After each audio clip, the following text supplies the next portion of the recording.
Hello everyone. तो कैसे हो आप लोग? मैं बता दूं, मैं बहुत बढ़िया हूँ। आई होप आप लोग भी बहुत अच्छे होंगे। तो हम अपना ऑडिट रिवीजन सीरीज कर रहे थे सीए फाइनल का, जिसमें हमने चैप्टर 1 और 2 कर लिया था। और आज हम करने जा रहे हैं chapter 3, audit planning strategy and execution. तो audit planning strategy and execution शुरू करते हैं बिना कोई भी टाइम वेस्ट किए। तो देखो, जब हम ऑडिट कमेंस करते हैं तो हमें सबसे पहले ओवरऑल ऑब्जेक्टिव्स ऑफ ऑडिट को ध्यान में रखना पड़ता है। एंड कौन बताता है हमें ओवरऑल ऑब्जेक्टिव्स के बारे में? हमें बताता है ओवरऑल ऑब्जेक्टिव्स के बारे में एसए 200। जो एसए 200 है हमारा, वो बताता है हमें overall objectives of the independent auditor and the conduct of an audit in accordance with standards on auditing. अब ऑडिट प्लानिंग में क्या क्या करना होता है हमें ऑडिट प्लानिंग में? तो ऑडिट, सबसे पहले देखो ऑडिट का स्टेज क्या है। सबसे पहले हम करते हैं ऑडिट प्लानिंग, फिर करते हैं ऑडिट प्रिपरेशन, फिर पहुंचते हैं एग्जीक्यूशन स्टेज पे, that is audit execution, and then करेंगे ऑडिट फॉलोअप। ठीक है, ये है ऑडिट के stage: audit planning, preparation, execution, follow up. Planning में क्या है? ऑडिट रिक्वेस्ट, फिर audit date agreement, then auditor assignment. Preparation में requirements request, agenda set to auditee and auditee preparation. Audit execution में audit execution, preliminary report issuance, draft audit report issuance and final report issuance. तो ये अभी इतना काम का नहीं है। सबसे पहले बस आप इतना देख लो, कमेंसिंग द ऑडिट। तो ऑडिट कमेंस करते हैं, उसके लिए हम ओवरऑल ऑब्जेक्टिव्स देखते हैं इंडिपेंडेंट ऑडिटर का, वो हमें बताता है ऐसे 200। एंड जो ऑडिट के स्टेजेस होते हैं वो होते हैं planning, preparation, execution and follow up. इसके बाद है बेनिफिट्स और advantages of planning and audit. तो क्या बेनिफिट्स क्या हैं? जब भी हम ऑडिट का प्लानिंग करते हैं तो इससे क्या बेनिफिट्स होते हैं? ऑब्वियस है कि सबसे पहले तो अटेंशन टू इंपॉर्टेंट एरियाज, कि इंपॉर्टेंट एरियाज पे हम ज्यादा अटेंशन दे पाएंगे। Second, timely resolution of potential problems. Third, proper organisation and management. ठीक है, इंपॉर्टेंट एरियाज पे अटेंशन दे पाएंगे हम, टाइमली रिजोल्यूशन हो पाएगा हमारा problems, proper organisation and management, ATP, attention, timely resolution, proper organisation. इसके बाद proper selection of engagement team. जो एंगेजमेंट टीम का सिलेक्शन है वो भी इजी हो जाएगा हमारे लिए, क्योंकि प्लानिंग से हमें पता चल जाएगा कितने रिसोर्सेज चाहिए, कि एंड किस टाइप के रिसोर्सेज चाहिए। ठीक है, इसके बाद direction and supervision of engagement team, वो भी इजी हो जाएगा। हमें पता है कि कौन किस टाइप के हमारे पास टीम मेंबर्स हैं एंड उनको कितना डायरेक्शन एंड सुपरविजन देना है हमें। इसके बाद इजी कोऑर्डिनेशन इन वर्क, जो कोऑर्डिनेशन है वो भी इजी हो जाएगा हमारे लिए। तो ये हो गए benefits of planning and audit of financial statement. क्या बोला मैंने? Attention to important areas, timely resolution, proper organization, फिर selection of engagement team easy हो जाएगा, डायरेक्शन सुपरविजन इजी हो जाएगा एंड कोऑर्डिनेशन इजी हो जाएगा। ATP, SDC, attention, timely resolution, proper organisation, selection, direction, coordination. इसके बाद nature and extent of planning. अभी जो nature and extent of planning हम कितना करेंगे वो वैरी करता है अपॉन वेरियस थिंग्स। किन चीजों पे वैरी करता है? सबसे पहले समझना, size and complexity of the auditee. Auditee मतलब जो इसका हम जिसका हम ऑडिट कर रहे हैं उसका साइज कैसा है एंड वो कितना कॉम्प्लेक्स है, तो उस हिसाब से हम प्लानिंग करेंगे। Size and complexity of the audit पे डिपेंड कर ऑडिटी पे डिपेंड करता है। फिर पास्ट एक्सपीरियंस एंड एक्सपर्टीज पे डिपेंड करेगा। एंड थर्ड, अगर कुछ भी सर्कमस्टेंसेस चेंज होते हैं तो उस पर भी हमें प्लानिंग को चेंज करना पड़ेगा। तो size and complexity, past experience and expertise and change in circumstances, इन तीन चीजों पे डिपेंड करता है nature and extent of planning, SPC. Size and complexity, past experience and expertise and change in circumstances, इन तीन चीजों पे डिपेंड करता है हमारा nature and extent of planning. इसके बाद एक बार एग्जाम में क्वेश्चन आया था, planning is a continuous process, explain. तो देखो, planning begins shortly after the completion of the previous audit and continues until the completion of the current audit engagement। मतलब जो प्रीवियस ऑडिट है वो जस्ट कंप्लीट हुआ, उसके जस्ट बाद ही हम नेक्स्ट ऑडिट के लिए प्लानिंग शुरू कर देते हैं। एंड ये कब तक प्लानिंग चलता है? जब तक ऑडिट कंप्लीट ना हो जाए। ठीक है। And planning includes need to consider such matters as, planning में हम किस तरीके के मैटर्स कंसिडर करते हैं, एनालिटिकल प्रोसीजर्स जो हम अप्लाई करेंगे, to be applied as risk assessment procedures, फिर determination of materiality, involvement of experts, कितने एक्सपर्ट्स आएंगे, किस तरीके के एक्सपर्ट्स आएंगे, मटेरियलिटी क्या होगा, परफॉर्मेंस मटेरियलिटी क्या होगा, ये सब हम डिटर्मिन करते हैं प्लानिंग में। The performance of other risk assessment procedures, ये सब प्लानिंग में ही होगा। एक जनरल अंडरस्टैंडिंग जो लेंगे लीगल एंड रेगुलेटरी फ्रेमवर्क का, this is also done in the planning stage only. इसके बाद देखो क्या है 1.4 overall audit strategy and audit plan. जो overall audit strategy and audit plan है, ये किसकी जिम्मेदारी है, ऑडिटर की जिम्मेदारी है। सिंपल है, इससे ज्यादा कुछ करने की जरूरत नहीं है। तो overall audit strategy and audit plan is the responsibility of the auditor. इसके बाद acceptance and continuance of client relationships and audit engagements. तो इसमें देखना, तो हम क्या करते हैं, एक्सेप्ट करते हैं एंड कंटिन्यू। तो या तो हम एक्सेप्ट करेंगे न्यू ऑडिट एंगेजमेंट को, या फिर पुराने ऑडिट एंगेजमेंट को कंटिन्यू करेंगे।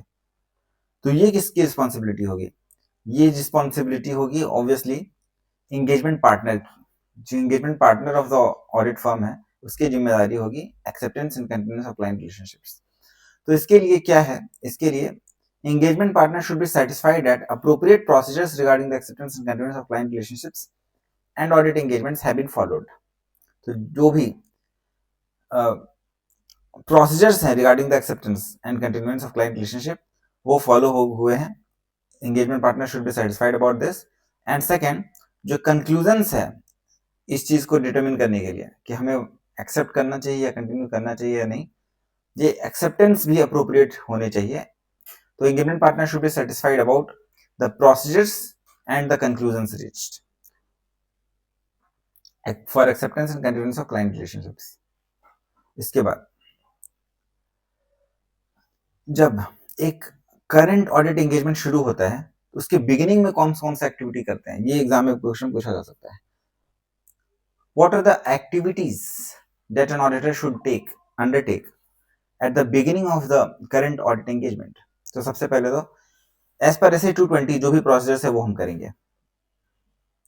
क्या प्रोसीजर्स है, regarding acceptance and continuance of client relationship, जो भी प्रोसीजर्स हैं एज पर SA 220 वो हमें करना पड़ेगा। देखो, एज पर the combined reading of SA 220 and SQC 1, information and procedures such as the following assists the auditor in determining whether the conclusions reached regarding the acceptance and continuance of client relationships and audit engagements are appropriate। तो SA 220 and SQC 1 के combined reading के बाद जो information procedures हैं, वो कौन कौन से इंफॉर्मेशन प्रोसीजर्स होते हैं जो कि असिस्ट करते हैं ऑडिटर को in determining whether conclusions reached regarding acceptance and continuance of client relationships are appropriate. तो कंटिन्यू करना है या नहीं, या एक्सेप्ट करना है या नहीं, तो उसके लिए क्या कौन कौन से इंफॉर्मेशन होते हैं एज पर SA 220 एंड SQC 1। तो ये सब है, ये आपको मैंने लास्ट चैप्टर में ही पढ़ाया था। तो इसमें क्या है, integrity of client principal owners, key management and TCWG। ठीक है, इंटीग्रिटी देखेंगे उनके इंटीग्रिटी को, अगर वो उनमें इंटीग्रिटी नहीं है, जो क्लाइंट है उनके जो प्रिंसिपल ओनर्स हैं, की मैनेजमेंट है, TCWG है, उनमें ही इंटीग्रिटी नहीं है, तो फिर हमें एक्सेप्ट नहीं करना चाहिए। तो उनकी इंटीग्रिटी देखेंगे। सेकेंड, एंगेजमेंट टीम कॉम्पिटेंट है या नहीं, सेकेंड ये हमें देखना पड़ेगा, engagement team whether the engagement team is competent और not. Third, whether the firm and engagement team can comply with relevant ethical requirements। तो हम ये भी चेक करेंगे कि जो हमारा फर्म है एंड जो एंगेजमेंट टीम हमारी, क्या वो रेलेवेंट एथिकल रिक्वायरमेंट को कंप्लाई कर पा रही है या कर सकती है, अगर हम एक्सेप्ट कर लेते हैं तो ये भी देखना पड़ेगा।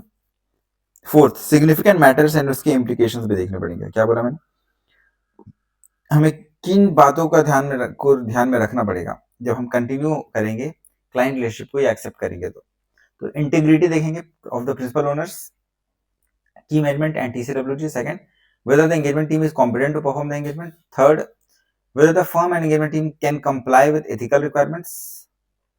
And fourth, जो significant matters हैं उनके implications हैं, उनको भी हम चेक करेंगे that have arisen in the current or previous audit engagement। तो significant matters and their implications। इसके बाद तो जो देखो, तो क्वेश्चन क्या था, मेन क्वेश्चन था कि जब beginning of the current audit engagement में ऑडिटर किन चीजों को करेगा।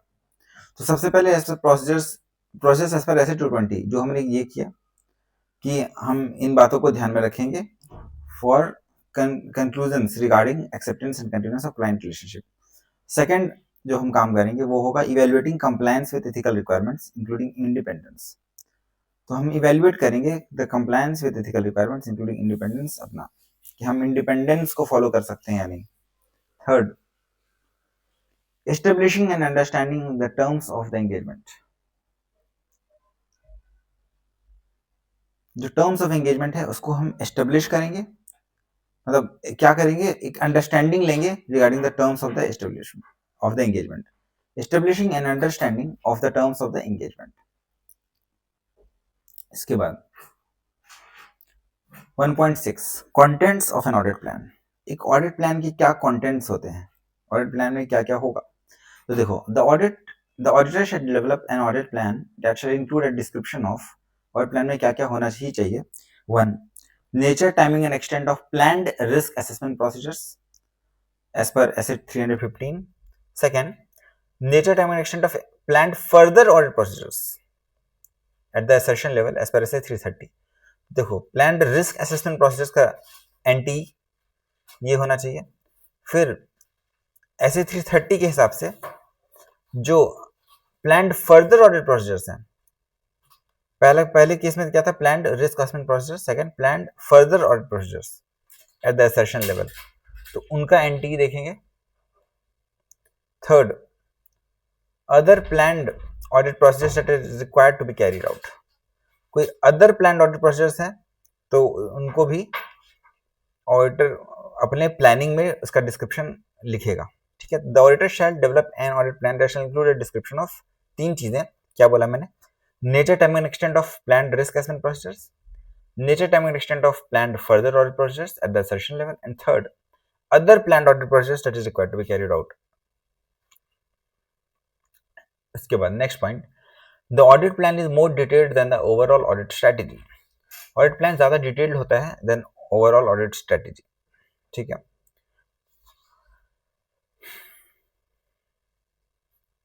In addition, the auditor may begin the execution of further audit procedures for some class of transactions, account balances disclosures before planning all remaining further audit procedures. तो देखो, ये इसमें इस पॉइंट में क्या लिखा है कि ऑडिटर एग्जीक्यूशन शुरू कर सकता है फर्दर ऑडिट प्रोसीजर्स का of some classes of transactions, किसी क्लासेस ऑफ ट्रांजैक्शंस का, अकाउंट बैलेंसेस का एंड डिस्क्लोजर्स का फर्दर ऑडिट प्रोसीजर्स स्टार्ट कर सकता है before planning all remaining further audit procedures. मतलब कि for some class of transactions आप शुरू कर सकते हो एग्जीक्यूशन, अदर स्टेजेस में हो सकता है अभी प्लानिंग नहीं हुआ हो, अदर क्लास ऑफ ट्रांजैक्शंस के लिए, अकाउंट बैलेंसेस डिस्क्लोजर्स के लिए हो सकता है हमने प्लानिंग अभी नहीं किया हो, बट स्टिल कुछ ट्रांजैक्शंस के लिए अगर हमने प्लानिंग कर लिया है या अकाउंट बैलेंसेस डिस्क्लोजर्स के लिए, तो उसका एग्जीक्यूशन भी हम लोग कर सकते हैं शुरू, ठीक है। इसके बाद 1.7 changes to planning decisions. The auditor should update and change the overall audit strategy and audit plan as necessary during the course of the audit. अभी देखो, क्वेश्चन ये आता है कि क्या ऑडिटर अपने ऑडिट प्लान या ओवरऑल ऑडिट स्ट्रेटेजी को अपडेट या चेंज कर सकता है। आंसर इज यस, अपडेट कर सकता है एंड उसको करना ही चाहिए। बट क्यों करेगा, किन फैक्टर्स को ध्यान में रख के करेगा, ऐसे क्या क्या चीज आएंगे। तो फैक्टर्स हैं इसमें, रिजल्ट ऑफ अनएक्सपेक्टेड इवेंट्स, कोई अनएक्सपेक्टेड इवेंट्स ऐसा हो गया उसमें उसके रिजल्ट्स को देखते हुए, जैसे कि सुनामी आ गया, अनएक्सपेक्टेड इवेंट, तो सुनामी की वजह से हो सकता है कि कंपनी बीच के आसपास सेटअप थी, तो उससे क्या हुआ, तो उनका बहुत ज्यादा लॉस हो गया। तो उस बेसिस पे overall audit strategy and audit plan हमें चेंज करना पड़ेगा। तो ये हो गया result of unexpected events. Second, changes in conditions, कुछ कंडीशंस में चेंजेस आ गए, जैसे कि मैनेजमेंट चेंज हो गया या जो हालात थे वो बदल गए, जैसे कि गवर्नमेंट ने कुछ ऐसा पॉलिसी ले आया जिससे कि हो सकता है कि बिजनेस को लॉस हो। तो उस बेसिस पे हमें ओवरऑल ऑडिट स्ट्रेटेजी को चेंज करना पड़ेगा. Result of unexpected events, changes in conditions, and third the audit evidence obtained from the results of audit procedures. ये सारे फैक्टर्स हैं. Results of unexpected event, changes in conditions and the audit evidence obtained from the results of audit procedures. तो audit procedure जो हमने किया उससे जो audit evidence obtain किया हमने वो, तो क्या बोला मैंने, results of unexpected events, changes in conditions and जो ऑडिट एविडेंस हमने इकट्ठा किया from the results of our audit procedures. तो इन चीजों से हम क्या कर सकते हैं, इन चीजों को, ये चीजें वैसी हैं जो कि फैक्टर्स बनेंगी for update and change in overall audit strategy and audit plan. ठीक है. तो what are the factors the auditor should consider for updation and changing the overall audit strategy and audit plan. इसमें हम ये 3 चीजें लिखेंगे. इसके बाद further the auditor should also have to modify the NTE of further audit process based on the revised consideration of assessed risks. जो auditor ने risk assess किया है उसका अगर रिवाइज्ड कंसिडरेशन हो, रिवाइज्ड कंसिडरेशन मतलब कि देखो, जैसे ऑडिटर एसेस करता है रिस्क कि रिस्क सिग्निफिकेंट है या फिर मॉडरेट लेवल ऑफ रिस्क है या फिर बेस लेवल ऑफ रिस्क है, तो उस बेसिस पे हमने पहले डिसीजन लिया था, कुछ भी प्लानिंग किया था, स्ट्रेटेजी बनाया था. अब मान लो अब ये रिस्क जो असेस्ड रिस्क है उसको हमने रिवाइज कर दिया, मतलब बेस लेवल ऑफ रिस्क था तो रिस्क कम था, अभी हमने असेस किया कि जो रिस्क है वो सिग्निफिकेंट है, तो उस बेसिस पे ओवरऑल ऑडिट स्ट्रेटेजी हमारी चेंज हो जाएगी. हम और ज्यादा डिटेल्ड रिव्यू करेंगे. तो इसके बाद this may be the case when information coming to the auditor differs significantly from the information when you planned the audit process. वही ये कब हो सकता है, जब रिस्क असेस्ड रिस्क चेंज हो जाए, कंसिडरेशन हमें रिवाइज करना पड़े अपने कंसिडरेशन को ऑफ असेस्ड रिस्क. ये तब होगा जब इंफॉर्मेशन, जब हम प्लानिंग स्टेज में थे तो जो इंफॉर्मेशन था हमारे पास वो कम था, बट बाद में जाके हमारे पास इंफॉर्मेशन और आया और जिससे कि पता चला कि नहीं, हमारा रिस्क एस्टिमेट गलत था. ठीक है. अब इसके बाद एक क्वेश्चन है, XWL Limited was engaged in dealing in commodity futures trading based in Surat. CAP, अभी देखो XWL Limited क्या कर रहा है, ये डील कर रहा है इन commodity futures trading. CAP based at Delhi was auditor of the company. Company का ऑडिटर है CAP. The auditor did not even once visit the office of the company and failed to understand the nature of the business. Auditor एक भी बार auditor ने visit ही नहीं किया company में, तो obviously उसको नेचर ऑफ बिजनेस कैसे पता चलेगा, नहीं पता चलेगा. All the papers and account books were received on emails and audit was concluded. जो ईमेल के बेसिस पे, ईमेल से जो पेपर्स आए, अकाउंट बुक्स आए, उसके बेसिस पे उसने क्या किया, ऑडिट को कंक्लूड कर दिया. There were also included in his working papers checklists which had a requirement of test checking of cost of raw material consumed and cost of stores. तो वर्किंग पेपर में checklist थे बहुत सारे, test checking of cost of raw material consumed, cost of stores, ये सब था. There was nothing in his working paper showing understanding of the nature of the business. Regarding understanding the nature of business कुछ था ही नहीं. तो इस case में ये क्या रिफ्लेक्ट करता है इन द प्लानिंग, तो देखो एक understanding of the nature of business तो होना ही चाहिए. ये स्टैंडर्ड्स ऑन ऑडिटिंग भी कहता है कि understanding of the nature of business होना ही चाहिए. तो ये इस केस में CAP ने गलत किया है. Let's come to ICAI answer to this question.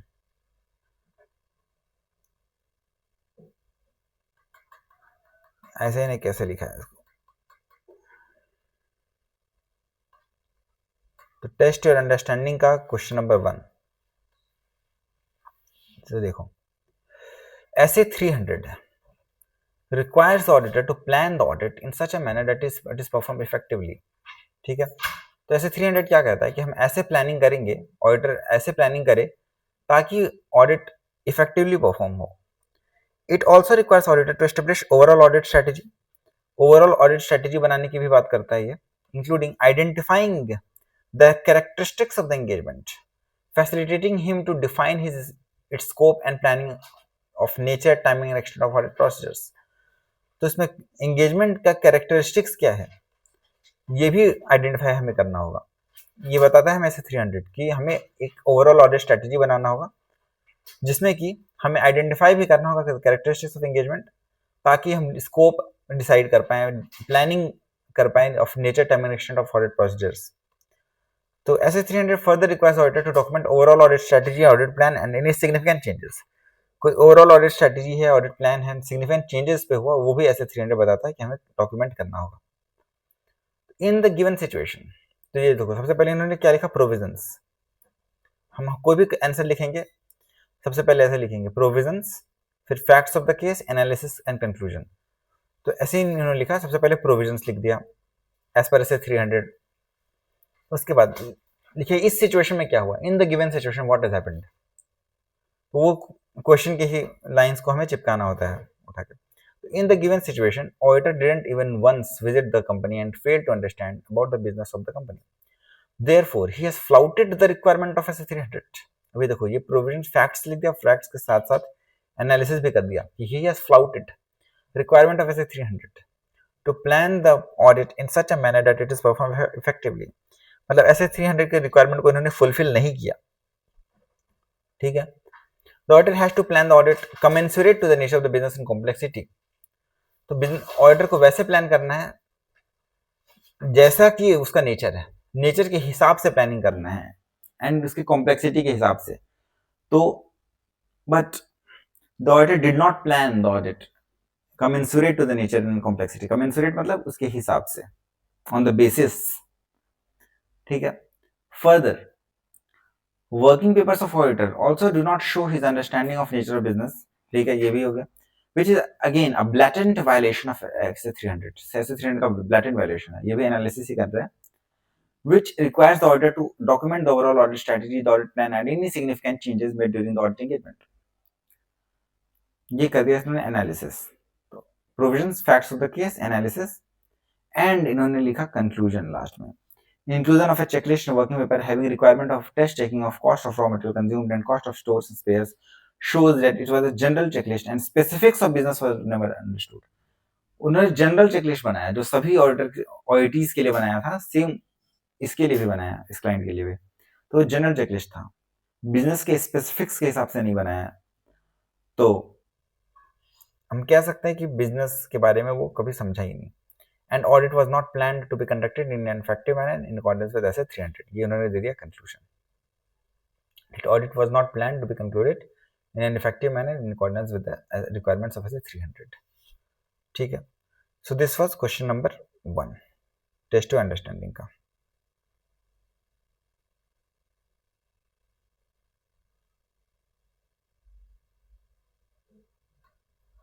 तो हमने कर लिया फर्स्ट पार्ट जो था चैप्टर 3 का, ये हमने कर लिया। फर्स्ट पार्ट क्या था, कमेंसिंग एन ऑडिट, ये हमने कंप्लीट कर लिया। इसके बाद आएंगे ओवरऑल ऑडिट स्ट्रैटेजी पे। तो ओवरऑल ऑडिट स्ट्रैटेजी में हमें क्या करना है, तो समझना, the auditor shell establish an overall audit strategy that sets the scope, timing and direction of the audit. तो ऑडिटर को अपने ऑडिट स्ट्रैटेजी ऐसा बनाना है ताकि scope, timing and direction of audit set हो जाए and that guides the development of the audit plan. What are the factors while establishing overall audit strategy? ये question exam में आ सकता है। What are the factors while establishing overall audit strategy? तो कौन कौन से ऐसे फैक्टर्स हैं जो हम कंसिडर करेंगे for establishing overall audit strategy. Overall audit strategy बनाएंगे, याद रखना है एनसीईआरटी पढ़ना है। एनसीईआरटी में क्या है, एनसीईआरटी मतलब एक्रोनिम है ये। एन मतलब nature, timing and extent of resources, इस फैक्टर को हम देखेंगे, nature, timing and extent of resources. Second, C मतलब कैरेक्टरिस्टिक्स ऑफ ऑडिट का determination of characteristics of audit. मैंने क्या बोला, nature, timing and extent of resources, NT of resources. Second, characteristics of audit को डिटर्मिन करेंगे। थर्ड, एंगेजमेंट एक्टिविटीज जो होंगे, कैसे engagement activities? Preliminary engagement activities, उनके रिजल्ट्स को देखेंगे। So E for engagement activities, engagement activities कौन से वाले? प्रिलिमिनरी एंगेजमेंट एक्टिविटीज के रिजल्ट्स को कंसिडर करेंगे, ठीक है, प्रिलिमिनरी एंगेजमेंट एक्टिविटीज के रिजल्ट्स को। NCERT, R for reporting objectives and T for teams efforts. तो ये 5 फैक्टर्स हैं जिनको कि हम कंसिडर करेंगे for establishing the overall audit strategy. क्या बोला मैंने? N for nature, time and extent of resources, C for characteristics of audit का determination, E for engagement activities, कैसे? प्रिलिमिनरी एंगेजमेंट एक्टिविटीज को कंसिडर करते हुए उनके रिजल्ट्स को। फोर्थ, रिपोर्टिंग ऑब्जेक्टिव्स हमारे क्या हैं, वो भी ऑब्वियसली हमारा एक फैक्टर बनेगा for determining the overall audit strategy. And fifth, teams efforts, teams efforts को भी हम एक फैक्टर बनाएंगे। टीम्स एफर्ट्स भी हमारा एक बहुत बड़ा फैक्टर बनेगा, ठीक है। तो ये 5 फैक्टर्स हो गए while establishing overall audit strategy, NCERT। Okay,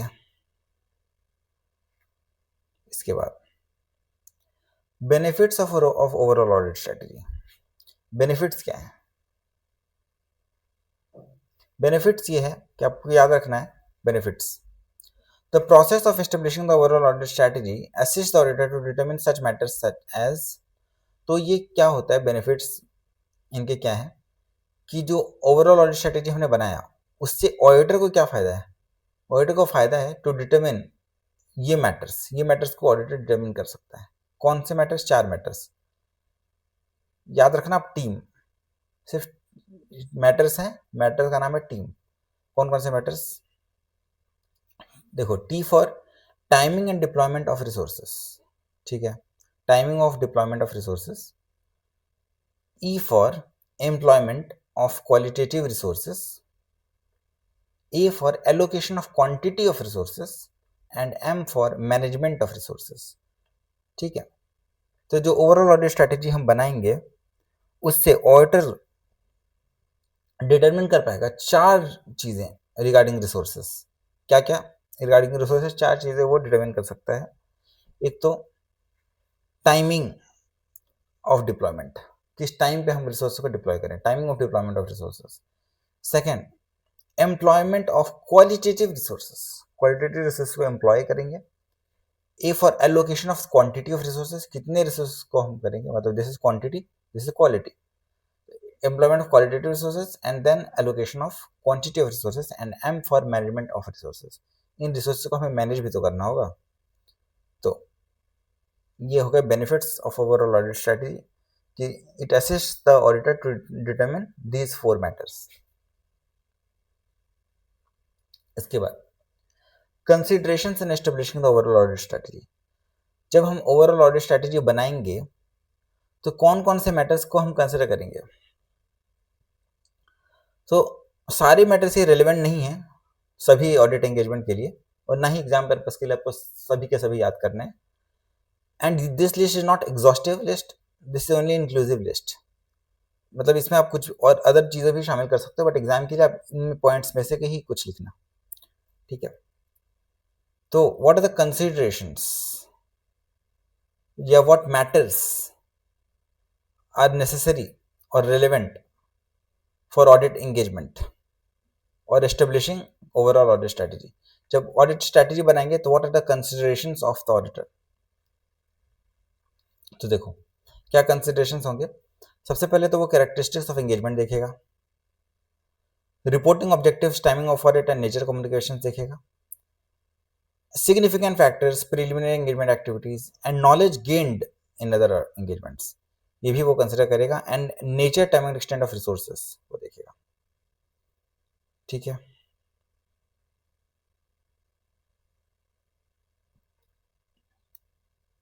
क्या बोला मैंने? What are the considerations in establishing the overall audit strategy. तो सबसे पहले वो एंगेजमेंट का कैरेक्टरिस्टिक देखेगा, reporting objectives, timing of audit and nature of communications को देखेगा, significant factors, preliminary engagement activities and knowledge gained on other engagements, इनको भी देखेगा। And fourth, nature, time and extent of resources को भी देखेगा।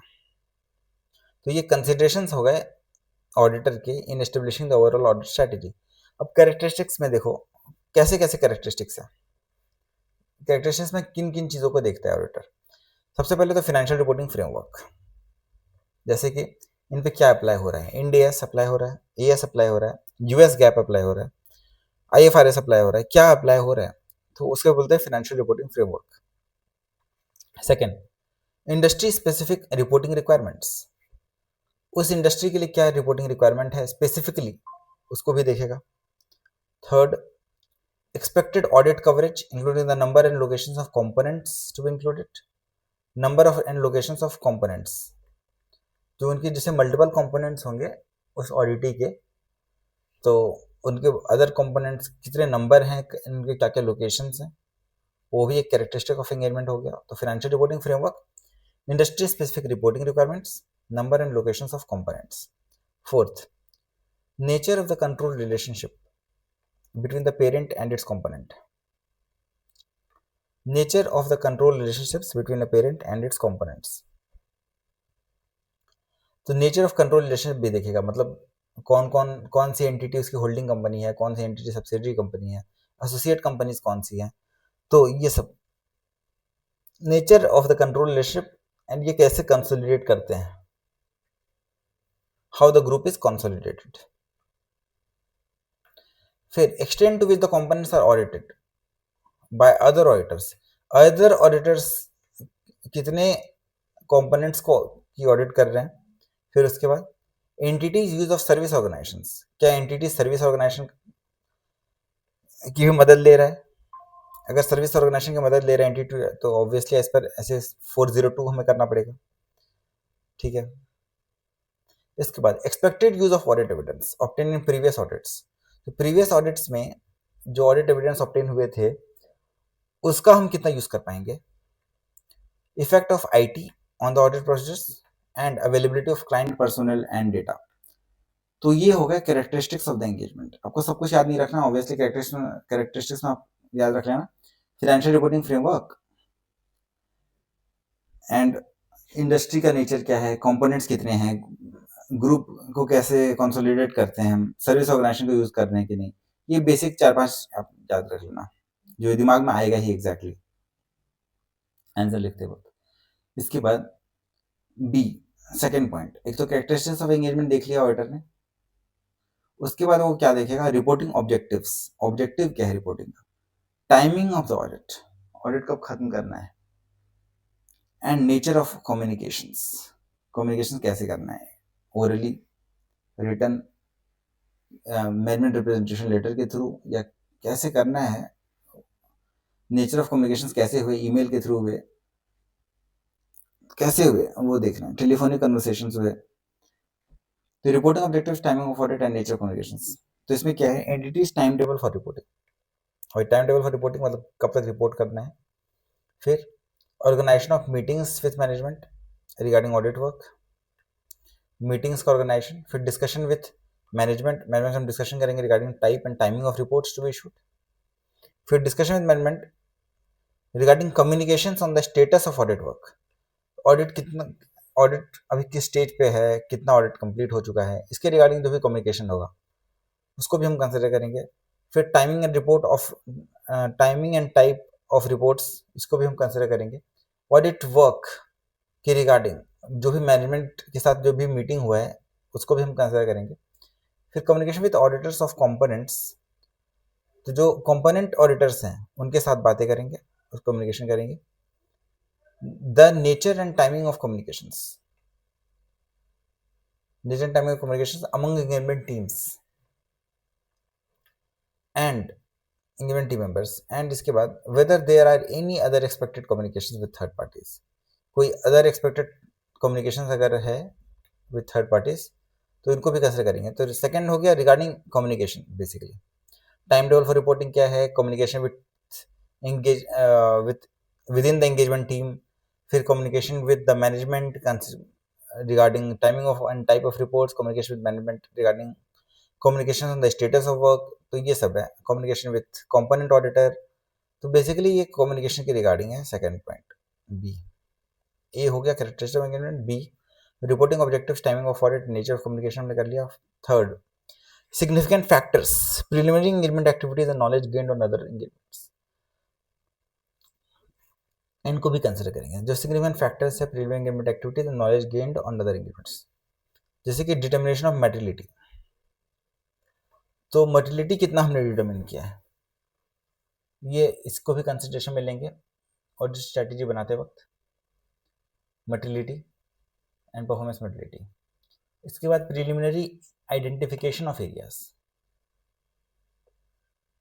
जो हमने एरियाज आइडेंटिफाई किए जहाँ पे रिस्क हायर होगा, रिस्क ऑफ मटेरियल मिसस्टेटमेंट, तो उनको हमने आइडेंटिफाई किया, तो उसको भी कंसिडर करेंगे।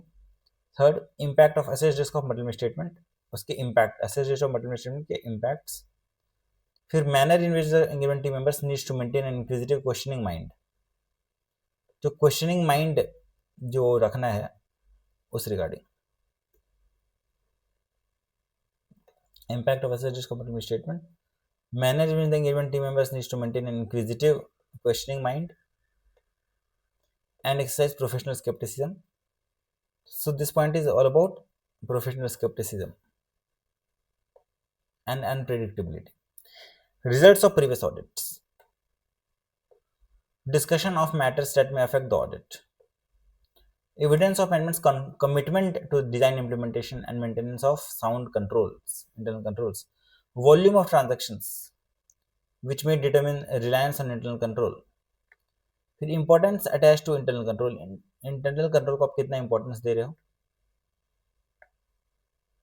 एंड सिग्निफिकेंट बिजनेस डेवलपमेंट्स क्या हुए affecting the entity, significant industry specific developments, significant changes in financial reporting framework, other significant relevant developments. तो इतने पॉइंट्स आपको याद नहीं रखने हैं ऑब्वियसली, आपको कुछ गिन के 2-3 पॉइंट्स सभी में याद रखना है। जैसे फाइनेंशियल रिपोर्टिंग फ्रेमवर्क में मैंने बोला आपको ये कैरेक्टरिस्टिक्स में फाइनेंशियल रिपोर्टिंग फ्रेमवर्क याद रख लेना, industry specific requirements, number of locations, components and कैसे ऑडिट, कैसे ग्रुप को कैसे कंसोलिडेट कर रहे हैं, ये सब याद रख लो, सर्विस ऑर्गेनाइजेशन का यूज हो रहा है या नहीं। फिर रिपोर्टिंग ऑब्जेक्टिव्स में time table of for reporting याद रख लेना आप, टाइम टेबल एंड इसमें बेसिकली कम्युनिकेशन है, तो कम्युनिकेशन किसके साथ करेंगे with in engagement team, communication with management regarding type and timing of reports and discussion with management regarding communication status of audit.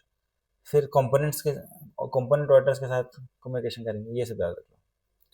फिर थर्ड में हमने देखा significant factors preliminary engagement activities and knowledge gained. तो इसमें क्या हो रहा है, इसमें बेसिकली इंटरनल कंट्रोल के रिगार्डिंग, उसको इंटरनल कंट्रोल के रिगार्डिंग क्या इंपॉर्टेंस दे रहे हैं, वॉल्यूम ऑफ ट्रांजैक्शंस विच में determine internal control, importance attach to internal control, professional scepticism, unpredictability, preliminary engagement, identification of areas, materiality, ये सब आप याद रख लेना। इसके बाद nature, time and extent of resources, इसको भी हम कंसिडरेशन में लेंगे। इसमें क्या, selection of engagement team, selection and assignment of audit work to the engagement members and engagement budgeting, इसमें हम ये 2 फैक्टर्स को कंसिडर करेंगे, selection of engagement team and assignment of audit work and engagement budgeting. इसके बाद है documenting the audit plan. अब auditor audit plan को कैसे डॉक्यूमेंट करेगा, तो क्या क्या करेगा इसमें document, overall audit strategy, overall audit strategy को ऑडिटर डॉक्यूमेंट करेगा, then the auditor will document the audit plan, overall audit strategy, audit plan. फिर any significant changes during the audit engagement, कोई सिग्निफिकेंट चेंजेस अगर हुए तो documentation of these matters assist the auditor as under. तो देखो, documenting the audit plan, the auditor shall document overall audit strategy, audit plan and any significant changes made. अभी देखो, अब इन changes, इन चीज़ों को की डॉक्यूमेंटेशन से ऑडिटर को क्या फायदा होगा, रिकॉर्ड ऑफ की डिसीजंस, उसके पास रिकॉर्ड होंगे of key decisions taken, record of nature, time and extent of risk assessment process, फिर record of reasons for change. तो क्या बोला, record of key decisions, record of nature, time and extent of risk assessment process, so record of key decisions, record of NT of RAP मतलब risk assessment process, फिर record of reasons for change in audit strategy and plan, अगर change हुआ है audit strategy and plan तो उसके reasons की recording हमारे पास होनी चाहिए।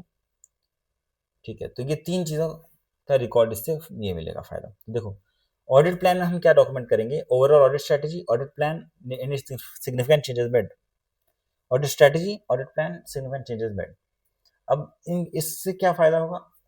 इससे ऑडिटर 3 चीजें रिकॉर्ड कर पाएगा: record of key decisions, record of NTE of RAP, and record of reasons for change in audit strategy, audit plan. फिर relationship between the overall audit strategy and audit plan. Audit strategy and audit plan में क्या relationship है, ये आपसे 4 marks का question पूछ सकते हैं। तो देखो, सबसे पहला तो पॉइंट ये आता है कि audit strategy is prepared before the audit plan. मैंने आपको बताया था थोड़ी देर पहले कि ऑडिट प्लान ज्यादा डिटेल्ड होता है than audit strategy. Audit strategy ऊपर ऊपर होता है, वाइडर इन नेचर एंड ऊपर ऊपर होता है, but audit plan is very detailed. तो पहले हम ऑडिट स्ट्रेटेजी बनाते हैं, फिर उसके बाद हम बनाते हैं डिटेल्ड ऑडिट प्लान। तो एक ब्लूप्रिंट हमने सेट कर दिया, उसके बाद उसका हम डिटेल्ड प्लान कर बनाते हैं, ठीक है। तो the audit plan is more detailed, देखो यहाँ भी लिखा हुआ है, then the overall audit strategy. Audit strategy and audit plan are inter related है because change in one would result into change in another. ये भी एक बार क्वेश्चन एग्जाम में आया हुआ था। Explain the relationship between the overall audit strategy and audit plan. फिर audit strategy provides the guidelines to develop the audit plan. तो ये सब भी इंपॉर्टेंट पॉइंट्स हैं। क्या मैंने बोला? देखो, पहला पॉइंट मैंने बोला audit strategy is prepared before audit plan. Second point, audit plan is more detailed than overall audit strategy. Third, दोनों इंटर रिलेटेड है because change one list helps in change one would result in change into another. Fourth, audit strategy provides the guidelines for developing the audit plan. It establishes the scope and conduct of the audit process and thereby works as basis for developing the audit plan. ठीक है, तो audit strategy guidelines provide करता है audit plan को बनाने में, एक base बन जाता है ऑडिट प्लान के लिए। Detailed audit plan would include the anti of audit process so as to obtain sufficient audit evidence. तो देखो, इंटर रिलेशन यही है बेसिकली कि audit strategy is prepared before audit plan is more detailed, फिर inter related है because change in one would result in change in another, and fourth provides the guidelines for developing the audit plan। ठीक है, उसको explain किया है। It establishes the scope and conduct of the audit process and thereby works as the basis for developing overall audit plan, detailed audit plan। फिर the overall audit strategy and audit plan should take into consideration the element of materiality। दोनों ही को element of materiality को consider में लेना पड़ेगा and its relationship with risk and procedures to be adopted। ठीक है, सो ये हमने जो सेकंड पैरा था इसका, ये हमने कंप्लीट कर लिया ओवरऑल ऑडिट स्ट्रेटेजी। तो अभी तक हमने क्या क्या कर लिया है? हमने फर्स्ट पैरा इसका किया, सबसे पहले कमेंसिंग एन ऑडिट, एंड इसके बाद कमेंसिंग एन ऑडिट के बाद हमने अभी कर लिया ओवरऑल ऑडिट स्ट्रेटेजी। अब हम इसके बाद करने जा रहे हैं पैरा 3 ऑडिट प्रोग्राम।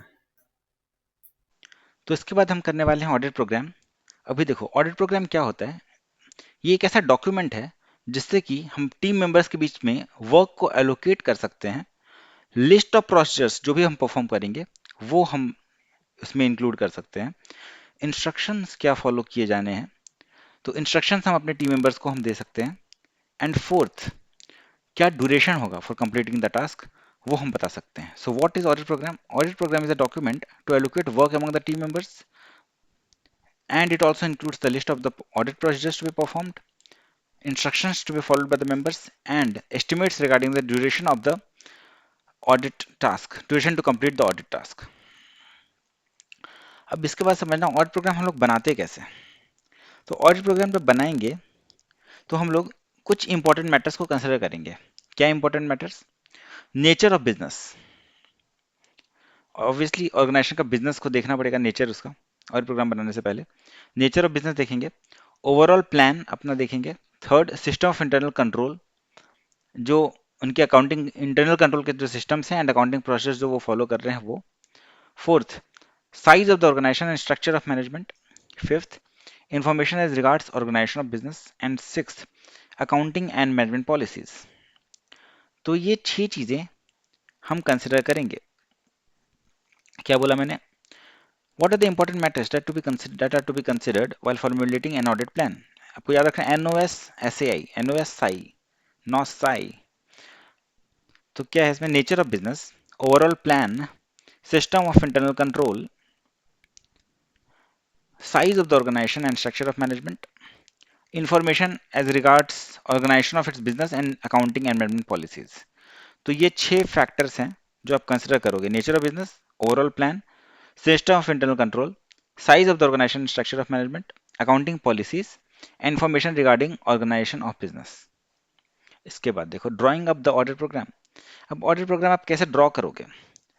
जब भी ऑडिटर अपॉइंट होता है to audit the accounts for the first time, तो उस केस में जो ऑडिट प्रोग्राम डेवलप होता है वो 3 स्टेज में होता है। सबसे पहले तो ऑडिट प्रोग्राम का एक ब्रॉड आउटलाइन हम लोग लिख लेते हैं, एक ब्रॉड आउटलाइन क्या होगा ऑडिट प्रोग्राम का।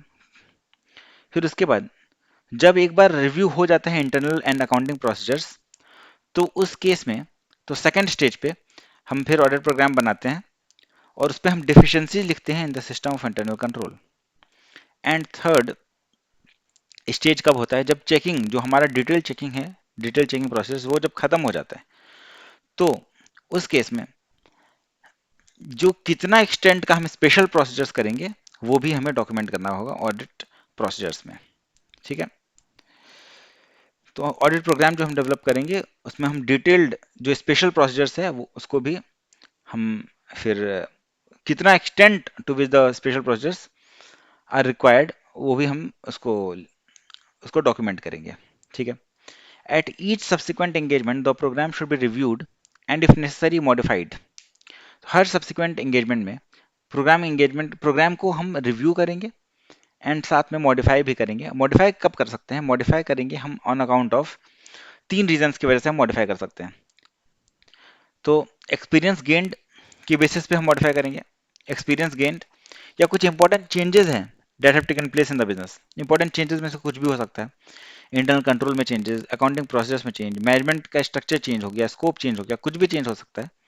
तो experience gained, important changes, evaluation of internal control. तो इन चेंजेस पे, जैसे एक्सपीरियंस जो हमें हुआ उस बेसिस पे, या important changes that have taken place, या फिर जो इवेल्युएशन ऑफ इंटरनल कंट्रोल हमने किया, उस बेसिस पे हम अकाउंट अपना जो प्रोग्राम है ऑडिट प्रोग्राम उसको हम चेंज कर सकते हैं। ठीक है, अब कुछ सर्कमस्टेंसेस दिए हैं जब ऑडिट प्रोग्राम को ऑल्टर किया जा सकते हैं। तो ये एग्जांपल्स हैं। तो आपसे ऐसे क्वेश्चन पूछा जा सकता है इसमें, what can you list out a few circumstances when the audit programme can be suitably altered.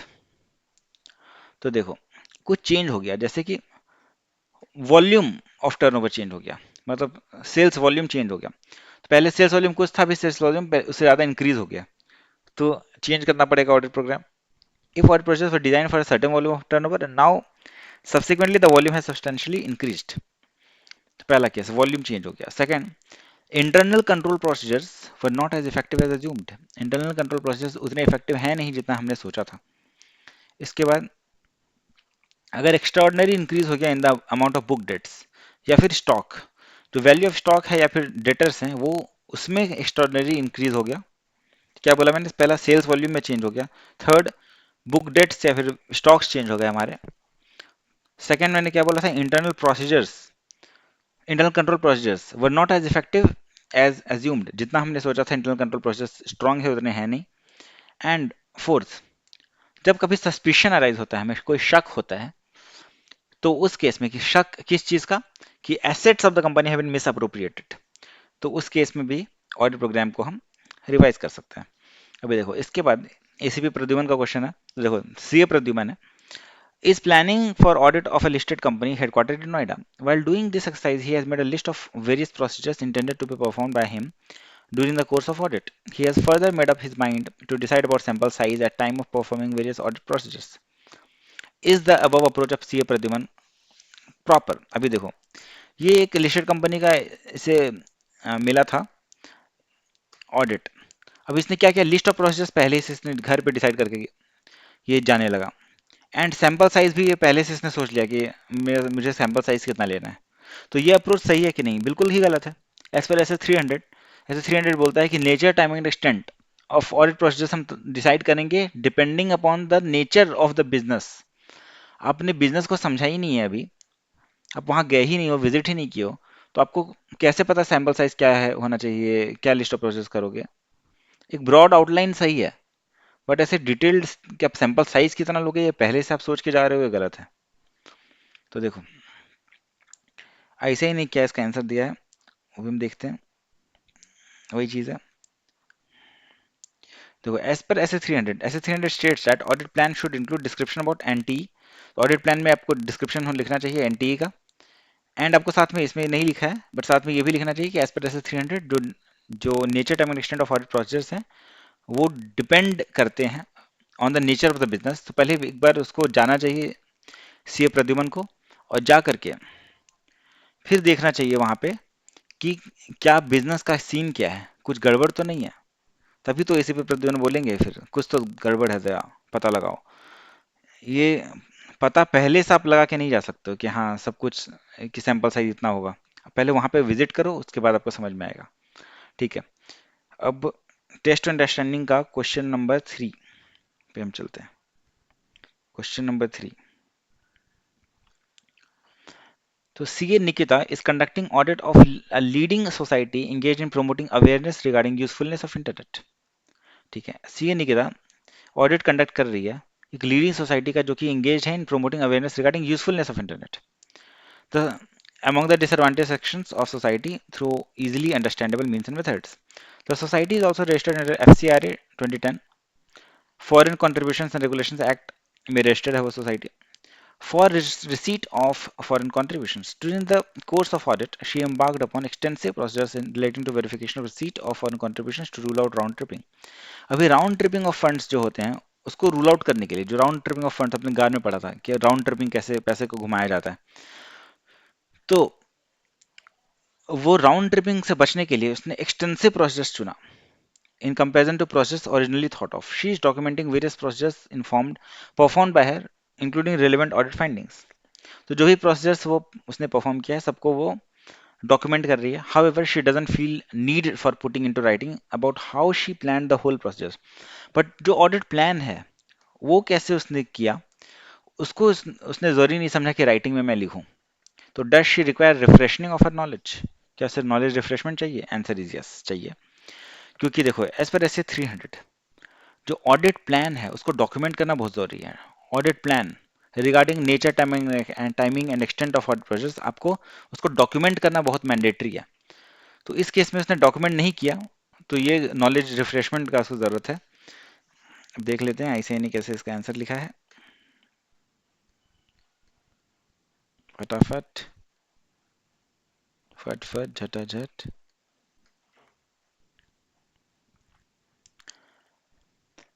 ऐसे 300 requires auditor to document audit plan, सबसे पहले उन्होंने लिख दिया सिग्निफिकेंट चेंजेस, रीजंस भी आपको बताने पड़ेंगे। तो ऑडिट प्लान आप बताओ जो सिग्निफिकेंट चेंजेस है made during the audit engagement to the audit plan, and जो रीजंस फॉर सच चेंजेस है वो बताने पड़ेंगे। फिर डॉक्यूमेंटेशन ऑफ ऑडिट प्लान का इन्होंने डेफिनेशन दे दिया, is a record of plan nature time and extent of risk assessment process and further audit process.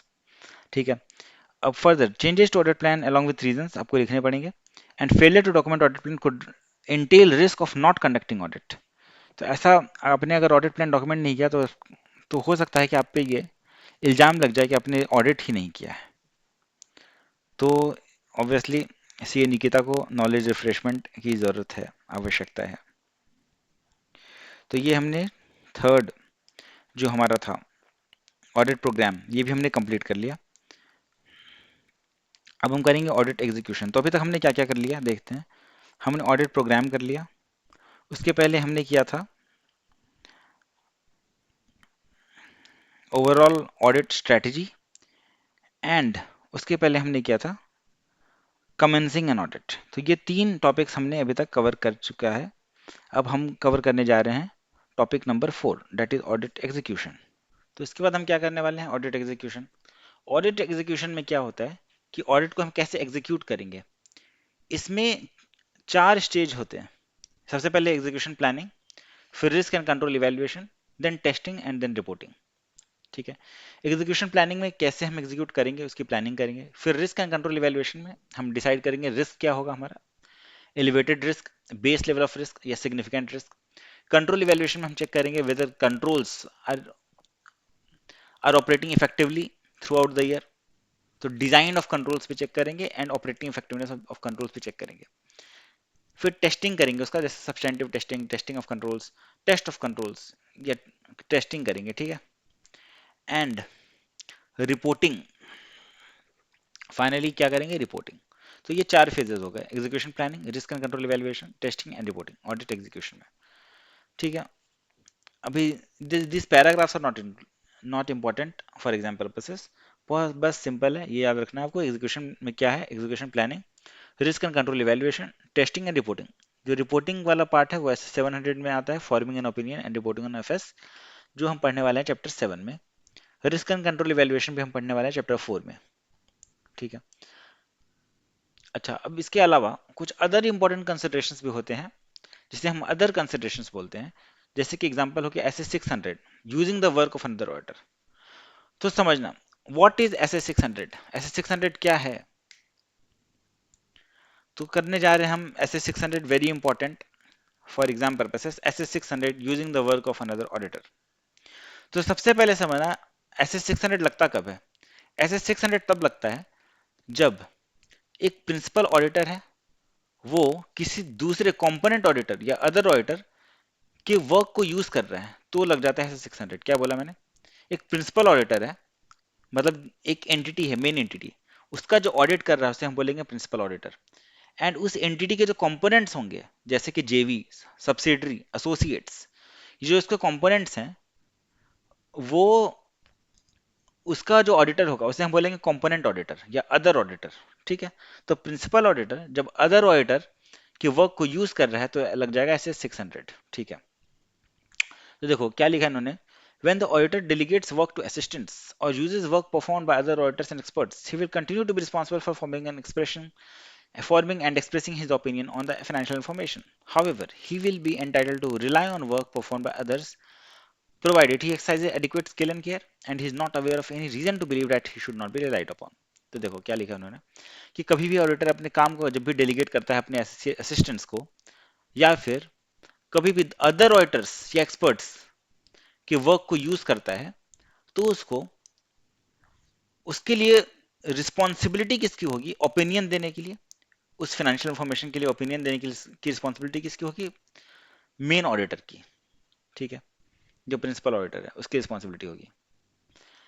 लेकिन he can rely upon the work perform by others, provided कि उसने दो काम किया, क्या, he has exercise adequate skill and care, and he is not aware of any reason to believe that he should not be relied upon, ठीक है। ये एक पॉइंट हो गया। अब इसके बाद अगर कभी भी इंडिपेंडेंट स्टैट्यूटरी अपॉइंटमेंट होता है to perform the work on which the auditor has to rely in forming his opinion, तो उस केस में कभी भी अगर इंडिपेंडेंट स्टैट्यूटरी अपॉइंटमेंट होता है किसी ऑडिटर का, किसी दूसरे ऑडिटर का, तो उस केस में जो प्रिंसिपल ऑडिटर है वो तो रिलाई कर सकता है on the work perform by other auditors, जैसे कि ब्रांच ऑडिट के केस में ब्रांच ऑडिटर्स जो वर्क परफॉर्म करेगा उस पर रिलाई कर सकता है, लेकिन अपने रिपोर्ट में उसको एक्सप्रेसली लिखना पड़ेगा कि हाँ हमने रिलाई किया है, there is no reason to believe कि हमें रिलाई नहीं करना चाहिए, and we have exercise adequate skill and care, ठीक है। तो auditor who uses the work perform by other auditors, इसको हम बोलेंगे प्रिंसिपल ऑडिटर। अच्छा, अब ध्यान से समझना, SA 600 does not deal with those instances जहां पे दो या से ज्यादा ऑडिटर्स अपॉइंटेड हैं जॉइंट ऑडिटर्स, क्योंकि जॉइंट ऑडिट के केस में ऐसे 299 अप्लाई कर जाएगा। And it also does not deal with auditors relationship with predecessor auditor, जो अभी करंट ऑडिटर है उसका रिलेशनशिप प्रीडेसेसर ऑडिटर के साथ कैसा है, वो भी ऐसे 600 उससे भी डील नहीं करता है। इसके बाद देखो प्रिंसिपल ऑडिटर होता क्या है। तो प्रिंसिपल ऑडिटर एक वैसा ऑडिटर है जिसकी responsibility for reporting the financial on the financial information of the entity, जो मेन एंटिटी है जिसके मल्टीपल कंपोनेंट्स हैं, तो उस एंटिटी का जो प्रिंसिपल ब्रांच है, प्रिंसिपल वो एंटिटी ओवरऑल, तो उसका रिपोर्ट जो करेगा उसे बोलेंगे प्रिंसिपल ऑडिटर, ठीक है। बट अदर ऑडिटर्स कौन से होंगे, जो कंपोनेंट जो डिफरेंट कंपोनेंट्स है, जैसे वो जेवी है, या या फिर उसके कुछ सब्सिडरीज हैं, तो जो सब्सिडरी का ऑडिटर होगा उसे हम बोलेंगे अदर ऑडिटर, या जेवी का ऑडिटर होगा उसे हम बोलेंगे अदर ऑडिटर। जेवी, सब्सिडरी, एसोसिएट्स, ये सब हो गए कंपोनेंट्स, कंपोनेंट का ऑडिटर को हम बोलेंगे अदर ऑडिटर, एंड जो प्रिंसिपल ऑडिटर वो ऑडिटर है जो मेन एंटिटी के रिगार्डिंग रिस्पॉन्सिबिलिटी जिसकी है रिपोर्ट करने की। ठीक है, कंपोनेंट्स क्या हो गया, डिवीजन, ब्रांच, सब्सिडरी, जेवी, एसोसिएट, एंटरप्राइज, जिसका कि इंफॉर्मेशन इंक्लूडेड है in the information of the main entity. ठीक है, अच्छा अब समझना, जब प्रिंसिपल ऑडिटर यूज करता है वर्क ऑफ अनदर ऑडिटर, तो principal auditor needs to determine how the work of other auditor will affect the audit. तो how the work of other auditor will affect the audit, वो principal auditor की जिम्मेदारी है। अब देखो, the purpose of S S 600 क्या है। The purpose of S S 600 using the work of another auditor is to establish standards to be applied in situations where principal auditor uses the work of other auditor। जब principal auditor किसी दूसरे auditor का मतलब other auditor के work को use करता है तो ऐसे 600 अप्लाई कर जाता है with respect to the financial information of such components including the financial information of the entity। ठीक है, तो जब प्रिंसिपल ऑडिटर किसी दूसरे ऑडिटर का के वर्क को यूज करता है, वह उस ऑडिटर की वर्क को यूज करता है जिस ऑडिटर जो ऑडिटर कंपोनेंट ऑडिटर है, मतलब जो कंपोनेंट्स हैं उस मेन एंटिटी के, उसके जो कंपोनेंट्स हैं उनका जो ऑडिटर है, उससे हम बोलेंगे अदर ऑडिटर। तो समझ में आ गया। This standard also discusses the principal auditors responsibility in relation to his use of work of the other auditor. And हमने साथ में पढ़ लिया SA 600 does not deal when in those cases where joint auditors appointed हैं, या फिर auditors relationship with previous predecessor auditor भी नहीं बताता है ऐसे 600। इसके बाद है acceptance as principal auditor. The auditor would consider the following before accepting his work as principal auditor. तो ऑडिटर किन बातों को कंसिडर करेगा before accepting his work as principal auditor?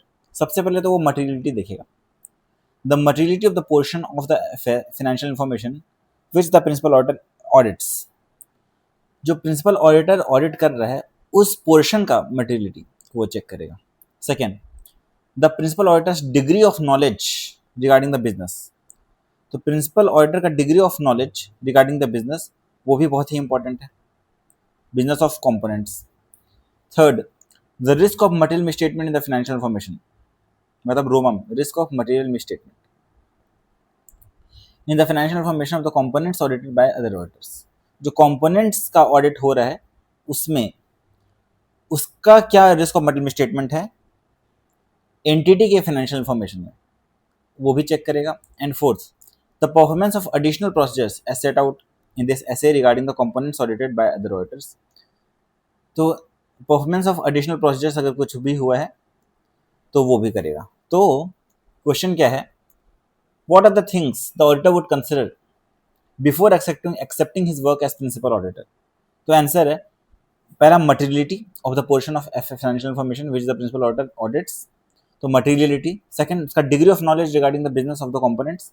Third, risk of material misstatement components का। And fourth, the performance of additional procedures as set out in this SA. तो ये चार चीजें हैं, इन चार चीजों को मद्देनजर रखते हुए ऑडिटर एक्सेप्ट करेगा वर्क को एज प्रिंसिपल ऑडिटर। इसके बाद प्रिंसिपल ऑडिटर्स प्रोसीजर्स। तो इसमें प्रिंसिपल ऑडिटर के क्या प्रोसीजर्स होंगे? सबसे पहले तो समझना, there is a right of principal auditor to visit and examine books of accounts of a component. कोई भी अगर कंपोनेंट है that is subsidiary, holding, JV, not holding, subsidiary, associate, JV, कोई भी ब्रांच है, डिपार्टमेंट है उस ऑर्गेनाइजेशन का, तो जो कंपोनेंट उसे हम बोलेंगे कंपोनेंट, तो कंपोनेंट के बुक्स को एग्जामिन करने का एज वेल एज वहाँ पे विजिट करने का राइट है प्रिंसिपल ऑडिटर के पास। Second, principal auditor to consider the professional competence of other auditor.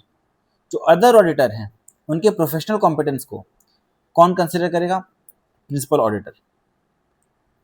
ठीक है, मतलब वो कॉम्पिटेंट है या नहीं है उसको डिटरमिन कौन करेगा? प्रिंसिपल ऑडिटर ही करेगा। इसके बाद procedures to be perform by principal auditor when using the work of other auditor. अच्छा, अब क्या प्रोसीजर्स परफॉर्म करेगा principal auditor when using the work of other auditor? This is very important, ये exam में भी अभी रिसेंटली आया था कि what are the procedures that is performed by principal auditor when using the work of other auditor। तो as per SS 600 क्या process करेगा? तो देखो यहाँ पे ये चार्ट है बहुत ही प्यारा सा। क्या प्रोसेस है? Process to be perform by principal auditor while using the work of other auditor. A, advise the other auditor regarding use of his work and report and make sufficient arrangements for coordination at the planning stage of the audit. Other auditor को advise करेगा regarding use of his work and report and make sufficient arrangements for coordination at the planning stage of the audit. तो देखो ये है एक, या तो ये करेगा advise the other auditor regarding use of his work, ठीक है. Second, advise the other auditor of significant accounting, auditing and reporting requirements and obtain representation as to compliance with them. तो देखो क्या क्या प्रोसेस करेगा principal auditor while using the work of other auditor. सबसे पहले advise the other auditor regarding use of his work and report and make sufficient arrangements for coordination. Coordination के regarding उसको बात करना है कि कैसे कोऑर्डिनेशन करना है हमें प्लानिंग स्टेज में, मतलब प्रिंसिपल ऑडिटर को कैसे कंपोनेंट ऑडिटर के साथ प्लानिंग करना है इस बारे में. एंड जो अदर ऑडिटर है उसको एडवाइस भी देगा regarding use of his work. फिर इसके अलावा जो एडवाइस वो देगा प्रिंसिपल ऑडिटर अदर ऑडिटर को, तो उसमें क्या है, the principal auditor would inform the other auditor as matters such as, इन मैटर्स पे उनको इन्फॉर्म करेगा क्या, एरियाज रिक्वायरिंग स्पेशल कंसिडरेशन. फिर procedures for the identification of inter component transactions that may require disclosure and the time table for the completion of the audit, कि audit कितने time में complete होना चाहिए, क्या प्रोसेस परफॉर्म करेंगे inter component of transactions को identify करने के लिए. And third, what are the areas which will require special consideration. तो ये तीन चीजें, क्या बोला फिर से बोलता हूँ, रिपीट करता हूँ, areas requiring special consideration, procedures for identification of inter component transactions and time table, ठीक है, APT apt. Areas requiring special consideration, P for procedures and T for time table for completion of audit. इनके regarding उसको inform भी करेगा. तो याद हो गया. What are the process to be performed by principal auditor while using the work of other auditor? क्या बोला मैंने, advise the other auditor regarding use of his work and coordination, and advise the other auditor regarding significant accounting, auditing and reporting requirements. जो advice देगा उसमें वो इन बातों के regarding भी इन्फॉर्म करेगा, areas requiring special consideration, process for identification of inter component transactions and the time table for completion of audit. इसके बाद principal auditor to review return summary of other auditors procedures. जो return summary होगा other auditor के procedure का, उसको review भी करेगा principal auditor, ठीक है. The principal auditor might discuss with the other auditor the audit process applied or review a return summary of the other auditors procedures and findings which may be in the form of completed questionnaire or checklist, ठीक है. तो क्या बोला, तो principal auditor है वो review करेगा जो किसके काम को, अदर ऑडिटर के काम को, जो प्रोसीजर्स हैं उसको रिव्यू करेगा. तो उसमें डायरेक्टली भी रिव्यू कर सकता है या फिर एक रिटर्न समरी लेगा एंड रिटर्न समरी का रिव्यू करेगा, ठीक है.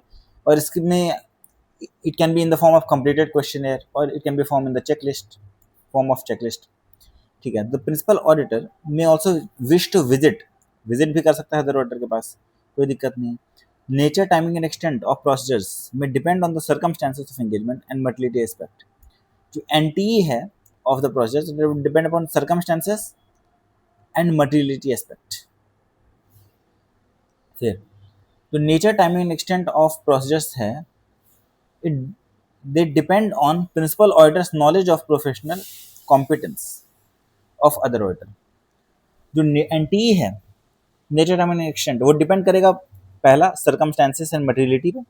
Second, it will also depend upon the principal auditor's knowledge of professional competence of other auditor, कि अदर ऑडिटर कितना प्रोफेशनली कॉम्पिटेंट है, इसका कितना नॉलेज है प्रिंसिपल ऑडिटर को, इस पर भी डिपेंड करेगा nature, timing, extent of procedures. इसके बाद this knowledge may have been enhanced from the review of the previous audit work of other auditor. अगर प्रीवियसली जो ऑडिटर है उसने अदर ऑडिटर के वर्क को रिव्यू कर लिया होगा अगर कभी, तो हो सकता है इससे उसका नॉलेज बढ़ गया हो उसके काम का, कि वो कितना अच्छा काम करता है, ठीक है. इसके बाद the principal auditor should consider the significant findings of the other auditor. अगर जो अदर ऑडिटर के जो सिग्निफिकेंट फाइंडिंग्स हैं उसको वो कंसिडर जरूर करेगा प्रिंसिपल ऑडिटर, ठीक है. एंड इसको डिस्कस भी करेगा विद अदर ऑडिटर जो भी ऑडिट फाइंडिंग्स होंगे. और चाहे तो वो जो प्रिंसिपल ऑडिटर है वो चाहे तो सप्लीमेंट्री प्रोसेस भी कर सकता है ताकि वो कंपोनेंट के रिकॉर्ड्स को रिकॉर्ड्स पे टेस्ट कर पाए, सप्लीमेंट टेस्ट, ठीक है।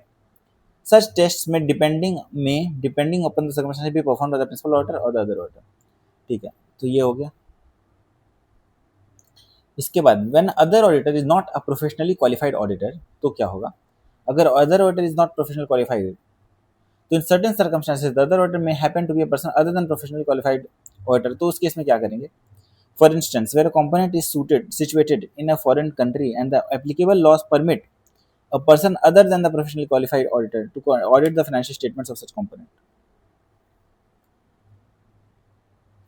तो उस केस में अगर वो प्रोफेशनली क्वालिफाइड नहीं है, तो उस केस में ज़्यादा जो nature timing and extent of procedures है, वो हो सकता है कि उसको एक्सटेंड करना पड़े, जो मेन ऑडिटर है उसको, क्योंकि वो other auditor is not professionally qualified, ठीक है।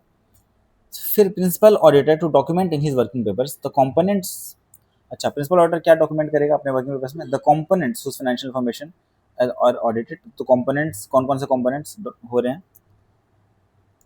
का ऑडिट हो रहा है? Whose financial information audited by the auditors. The principal auditor should also document the procedures performed and conclusions reached. ये सब कुछ डॉक्यूमेंट करना पड़ेगा। However, the principal auditor need not document the reasons for limiting the procedures in the circumstances where sufficient appropriate audit evidence previously obtained that acceptable quality control policies and procedures are complied with in conduct of other auditors practice. लेकिन question ये आता है कि अगर कभी मान लो sufficient appropriate audit evidence previously obtain कर लिया गया था एंड उसके बेसिस पे ऐसा लग रहा था कि acceptable quality control procedures and policies हैं, आर कंप्लाइड विथ, तो अगर कभी भी प्रिंसिपल ऑडिटर अपने प्रोसेस को अगर लिमिट करता है, तो क्या उसको डॉक्यूमेंट करना पड़ेगा reason for limiting the process? Answer is no. The principal auditor need not document the reasons for limiting the process in such circumstances, ठीक है। इसके बाद देखो कोऑर्डिनेशन बिटवीन ऑडिटर्स। तो ऑडिटर्स के बीच में कोऑर्डिनेशन होना चाहिए, दोनों ऑडिटर्स के बीच में। There should be a sufficient liaison between principal auditor and other auditor. For this purpose, the principal auditor may find it necessary to issue written communication to the other auditor. अगर जरूरी हो तो written communication भी कर सकता है, कोई ऐसा मैंडेटरी नहीं है कि रिटन कम्युनिकेशन ही करना है। The other auditor knowing the context in which the work is to be used by principal auditor should coordinate with the principal auditor, ठीक है। Similarly, the principal auditor should advise the other auditor of any matters that come to his attention that he thinks may have an important bearing on the other auditor's work. अगर principal auditor को कुछ भी ऐसा जानकारी होता है या फिर नॉलेज है जो उसको लगता है कि वो अदर ऑडिटर के लिए इंपॉर्टेंट होगा, तो वो अदर ऑडिटर को उस पर एडवाइस जरूर करेगा, ठीक है। अभी तक हमने क्या पढ़ा? देखो, इसमें सफिशिएंट लाइजनिंग होना चाहिए between the principal auditor and other auditor.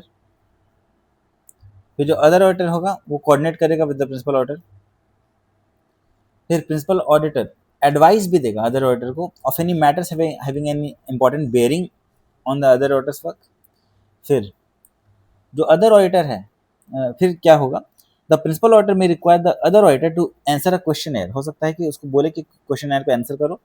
The other auditor shall respond to such questionnaire on a timely basis. तो देखो क्या हुआ, सफिशिएंट लाइजनिंग की बात हुई प्रिंसिपल ऑडिटर और अदर ऑडिटर के बारे में। तो अदर ऑडिटर भी कोऑर्डिनेट करेगा प्रिंसिपल ऑडिटर के साथ जो भी काम होगा। प्रिंसिपल ऑडिटर चाहे तो एडवाइस भी दे सकता है, चाहे क्या, मतलब उसको अगर कुछ भी ऐसा चीज़ लगे कि अदर ऑडिटर के लिए इंपॉर्टेंट है तो उसको एडवाइस देना चाहिए। फिर इसके बाद एक क्वेश्चनएयर हो सकता है कि बोले कि इसको भर के दो, अदर ऑडिटर को बोल, एंड इस क्वेश्चनएयर को रिस्पॉन्ड भी करेगा अदर ऑडिटर, ठीक है, डन। इसके बाद देखेंगे रिपोर्टिंग कंसिडरेशंस। क्या रिपोर्टिंग कंसिडरेशंस हैं एज पर एस 600? देखो, the principal auditor to express a qualified opinion और disclaimer of opinion in case of limitation the scope. अगर कभी भी लिमिटेशन स्कोप होगा तो principal auditor would give qualified opinion या डिस्क्लेमर ऑफ ओपिनियन। जैसा मैंने बताया था, स्कोप लिमिट हो गया है, मतलब सफिशिएंट इन्फॉर्मेशन ही नहीं मिल पा रहा, तो उस केस में दो केसेस होते हैं। क्या बोला? अगर सफिशिएंट इन्फॉर्मेशन नहीं अवेलेबल है तो दो केसेस होंगे, या तो उसका जो रिजल्ट परवेसिव होगा या रिजल्ट परवेसिव नहीं होगा। अगर रिजल्ट परवेसिव है, परवेसिव मतलब कि हर जगह पे ही गलती ही गलती है। तो रिजल्ट अगर परवेसिव है तो डिस्क्लेमर ऑफ ओपिनियन देंगे, मतलब हर जगह पे उसका इम्पैक्ट हो रहा है तो डिस्क्लेमर ऑफ ओपिनियन देंगे। एंड क्वालिफाइड ओपिनियन तब देंगे जब रिजल्ट्स आर नॉट परवेसिव, मतलब कि हर जगह पे उसका इम्पैक्ट नहीं है, तो फिर क्वालिफाइड ओपिनियन देंगे। तो मैंने क्या बोला, अगर स्कोप लिमिटेशन हो जाता है तो principal auditor can express either qualified opinion और disclaimer of opinion. He or she will issue disclaimer of opinion if the results are pervasive, and he or she will issue qualified opinion if the results are not pervasive। समझ में आ गया। इसके बाद if the other auditor issue the modified opinion तो क्या होगा, तो अगर अदर ऑडिटर ने इशू कर दिया मॉडिफाइड ओपिनियन तो क्या होगा। In all circumstances, if the other auditor issues or intends to issue a modified auditor's report, the principal auditor should consider whether the subject of the modification is of such nature and significance in relation to the financial information of the entity on which the principal auditor is reporting that it requires a modification of the principal auditor's work। तो देखो, कभी भी अगर other auditor अपने component के report को modify कर देता है तो प्रिंसिपल ऑडिटर उसको कंसिडर करेगा एंड चेक करेगा कि उस मॉडिफिकेशन का नेचर एंड सिग्निफिकेंस क्या इतना बड़ा है कि हम जो मेन एंटिटी है उसके रिपोर्ट को ही हम मॉडिफाई कर दें। अगर हाँ नेचर एंड सिग्निफिकेंस उसका जितना ज़्यादा है तो प्रिंसिपल ऑडिटर भी मॉडिफाई कर देगा मेन एंटिटी के भी ऑडिट रिपोर्ट को। इसके बाद division of responsibility.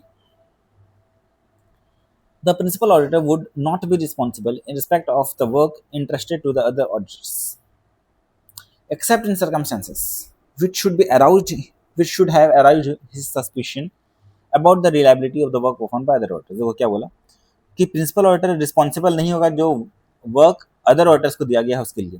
Principal auditor would be not be responsible, मतलब उसकी जिम्मेदारी नहीं है। लेकिन अगर कुछ सस्पिशन अराइज हो गया था about the reliability of the work of other auditor तो उस केस में फिर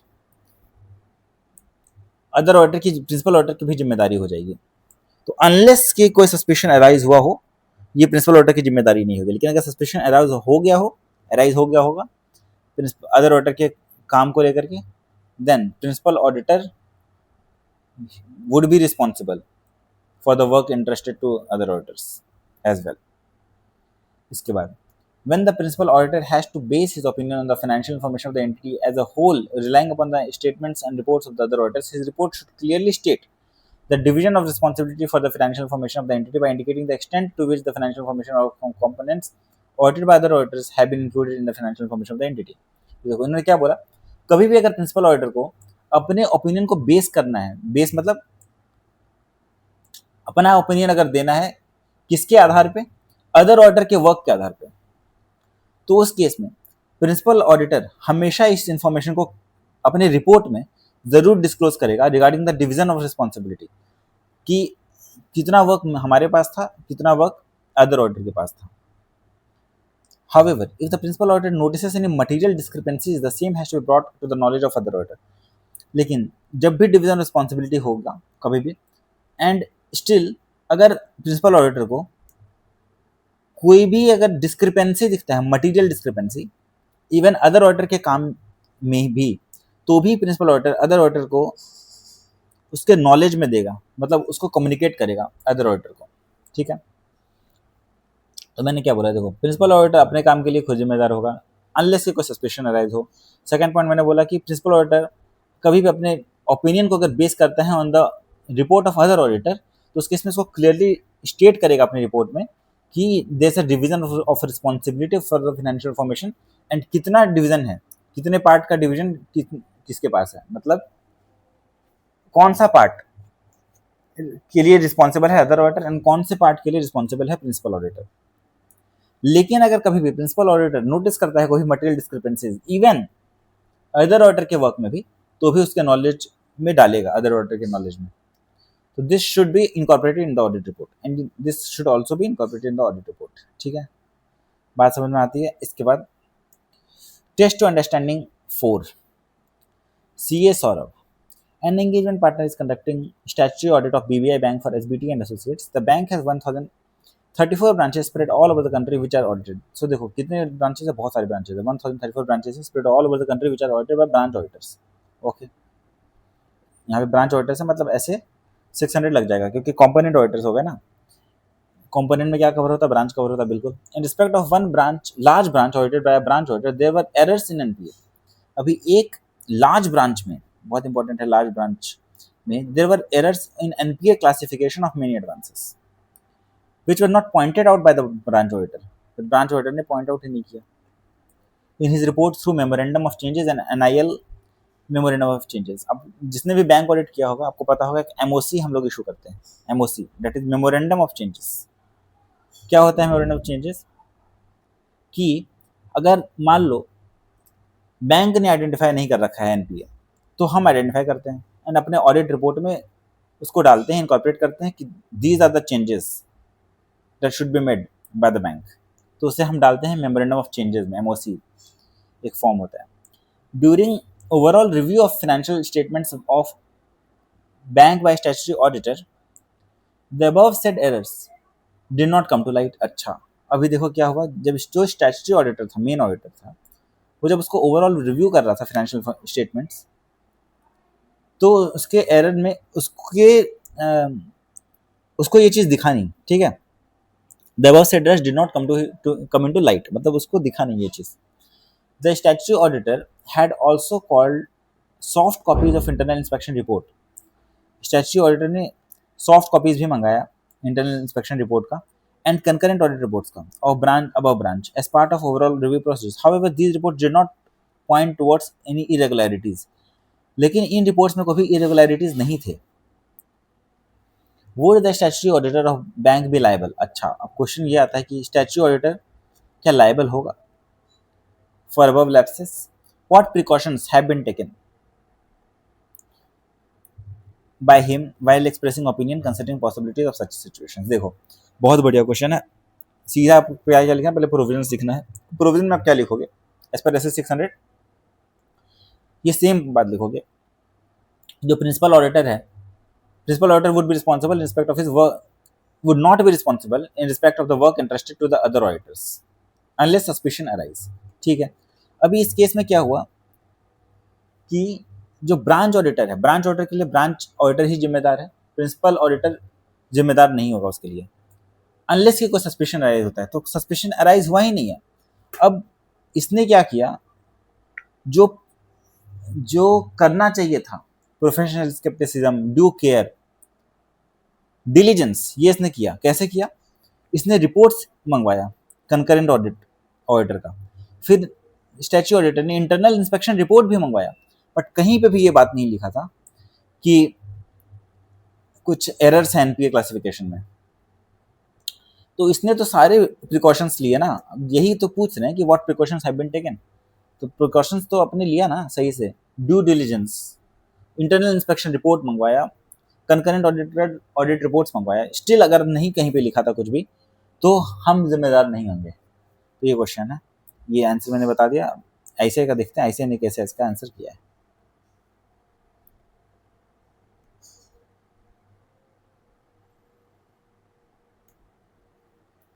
तो देखो question number 4, SA 600 states that the principal auditor would not be responsible in respect of the work entrusted by to the other auditors except in circumstances that arouse suspicion। देखो इसने direct वही लिखा, SA 600 का direct quote किया। Provisions, when the principal auditor has to base his opinion, फिर ये same point, जब भी उसको बेस करना है अपना ओपिनियन को on the base of other auditor, तो वो अपने ऑडिट रिपोर्ट में भी उसको लिखेगा। His report should clearly state the division of responsibility. ठीक है, एंड ये सब भी बताएगा कि नंबर ऑफ डिविजन्स, ब्रांचेस कितने हैं, कंपोनेंट्स कितने हैं, ऑडिटेड बाय अदर ऑडिटर्स। ये सारे पॉइंट्स डायरेक्ट प्रोविजन से उठा लिए। अभी फैक्ट्स ऑफ द केस देखो। In the given situation nothing has come to light of statutory auditor which would arouse his suspicion about reliability of work performed by other branch auditor. Therefore, he would not be responsible for work performed by other auditor. Further, it would be clearly stated in the report that 1034 branches of bank have been audited by the branch auditor। इन्होंने ICAI ने जो answer लिखा है उसमें एक part ही cover किया है, second part cover नहीं किया है। क्वेश्चन अगर आप देखोगे उसमें दो पार्ट है, ये एक पार्ट तो कवर किया है, सेकेंड पार्ट था कि क्या प्रिकॉशंस लिए मेन ऑडिटर ने। तो प्रिकॉशंस इन्होंने आंसर में कवर नहीं किया, मैं बता रहा हूँ प्रिकॉशंस। देखो, what precautions have been taken. Precautions क्या लिया? इंटरनल इंस्पेक्शन रिपोर्ट मंगवाया, कंकरेंट ऑडिट रिपोर्ट्स मंगवाया, एंड ड्यू डिलिजेंस इन्होंने किया। तो इस वजह से कोई भी दिक्कत नहीं था, ये प्रिकॉशंस उन्होंने लिए एंड ये सही है। तो द स्टैट्यूटरी, लास्ट में कंक्लूजन लिखेंगे, the statutory auditor of bank would not B liable for the above lapses. खत्म। तो इसी के साथ हमारा एस 600 खत्म होता है।